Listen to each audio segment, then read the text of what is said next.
আজকে আমরা নবম দশম শ্রেণীর রসায়ন একাদশ অধ্যায় অ্যালকিনের বিস্তারিত আলোচনা করব। চলো শুরু করা যাক।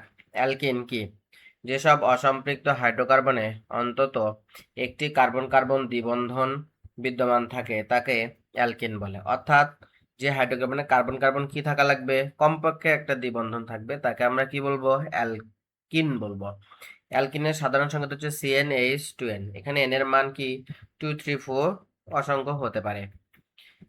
প্রথম সদস্য অ্যালকিন এর প্রথম সদস্য হচ্ছে ইথিন, যার সংকেত হচ্ছে C2H4।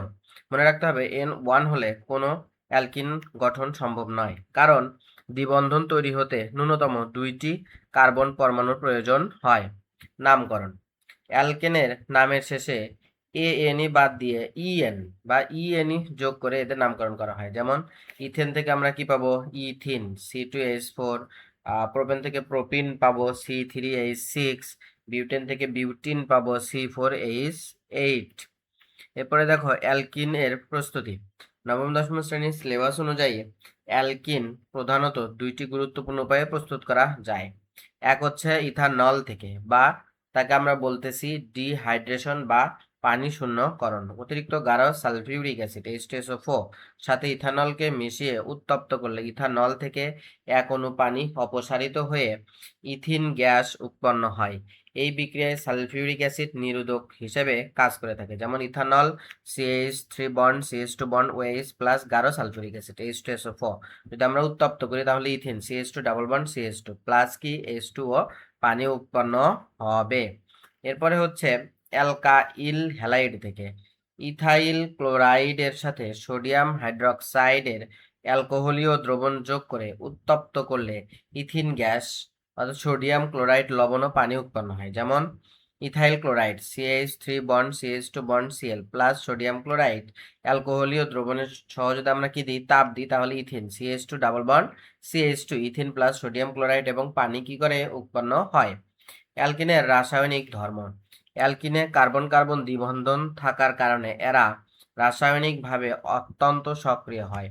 দ্বিবন্ধনের একটি বন্ধন শক্তিশালী সিগমা বন্ধন হলেও অন্য বন্ধনটি বেশ দুর্বল পাই বন্ধন। ফলে বিভিন্ন রাসায়নিক বিক্রিয়ার সময় এই দুর্বল বন্ধনটি সহজে ভেঙে যায়।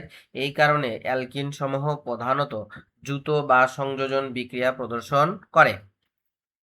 হাইড্রোজেন সংযোজন বিক্রিয়া: নিকেল প্রভাবকের উপস্থিতিতে ইথিনকে হাইড্রোজেনের সাথে 180 থেকে 200 ডিগ্রি সেলসিয়াস তাপমাত্রায় উত্তপ্ত করলে দ্বিবন্ধন ভেঙে একক বন্ধনে পরিণত হয় এবং ইথিন বা অ্যালকেন উৎপন্ন হয়ে থাকে। ইথেন বা অ্যালকেন উৎপন্ন হয়ে থাকে। যেমন বিক্রিয়াটি ethene CH2 double bond CH2 plus কি হাইড্রোজেন। নিকেল প্রভাবকের উপস্থিতিতে 180 থেকে 200 ডিগ্রি সেলসিয়াস তাপমাত্রায় বিক্রিয়াটি ঘটালে ইথেন CH3 বন্ড CH3 উৎপন্ন হয়। এরপর হচ্ছে ব্রোমিন সংযোজন বিক্রিয়া বা অসম্পৃক্ততার পরীক্ষা।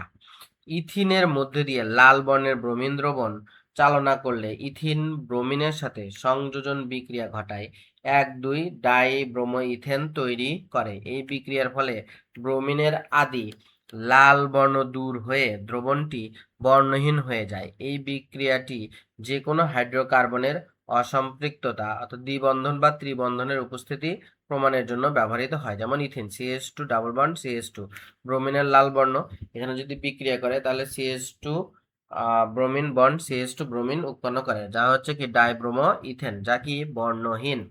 এরপরে দেখো পটাশিয়াম পারম্যাঙ্গানেটের দ্বারা জারণ বা বিয়ার পরীক্ষা বলা হয়ে থাকে। এটা অসম্পৃক্ততার পরীক্ষা 2। ইথিনের মধ্যে পটাশিয়াম পারম্যাঙ্গানেট এবং সোডিয়াম হাইড্রক্সাইড গোলাপি রঙের দ্রবণ যোগ করলে জারণ বিক্রিয়া ঘটে। এতে ইথিন গ্লাইকোল উৎপন্ন হয় এবং পটাশিয়াম পারম্যাঙ্গানেটের ক্ষারীয় দ্রবণের গোলাপি বর্ণটি সম্পূর্ণ দূর হয়ে যায়।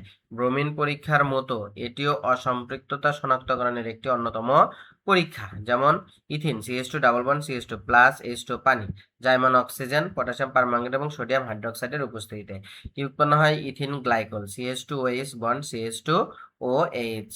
পানি বা বাষ্প সংযোজন বা হাইড্রেশন বিক্রিয়া: উচ্চ তাপমাত্রা ও উচ্চ চাপে ফসফরিক অ্যাসিড H3PO4 প্রভাবকের উপস্থিতিতে ইথিনের সাথে জলীয় বাষ্প যুক্ত হয়ে শিল্পক্ষেত্রে বাণিজ্যিক স্তরের ইথানল বা অ্যালকোহল তৈরি হয়ে থাকে।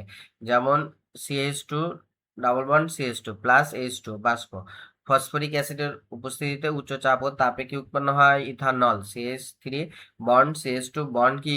OH।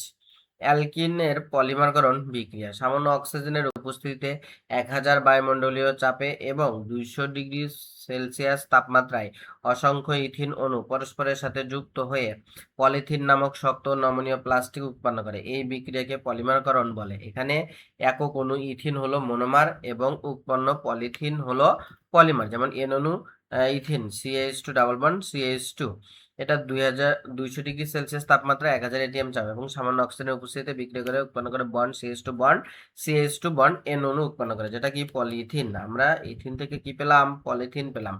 পরীক্ষায় আসার মতো কিছু গুরুত্বপূর্ণ অনুধাবনমূলক প্রশ্ন হচ্ছে, অ্যালকিনকে কেন অলেফিন বলা হয়ে থাকে? অলেফিন শব্দের অর্থ হলো তৈল উৎপাদনকারী। এই শ্রেণীর প্রথম সদস্যগুলো যেমন ইথিন, প্রোপিন, হ্যালোজেন যেমন ক্লোরিন, ব্রোমিনের সাথে বিক্রিয়া করে তৈলাক্ত পদার্থ উৎপন্ন করে বলে অ্যালকিন সমূহকে অলেফিন বলা হয়।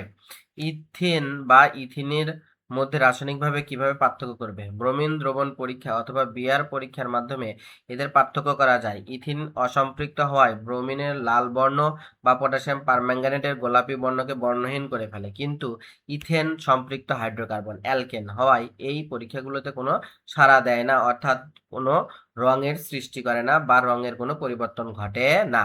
এভাবে আমরা ইথেন ও ইথিনের মধ্যে রাসায়নিকভাবে কি করব? পার্থক্য করব। যারা আমার এই চ্যানেলে নতুন, চ্যানেলটিকে সাবস্ক্রাইব করো এবং এরকম শিক্ষামূলক ভিডিও পেতে আমার এই চ্যানেলের সাথেই থাকো। ধন্যবাদ।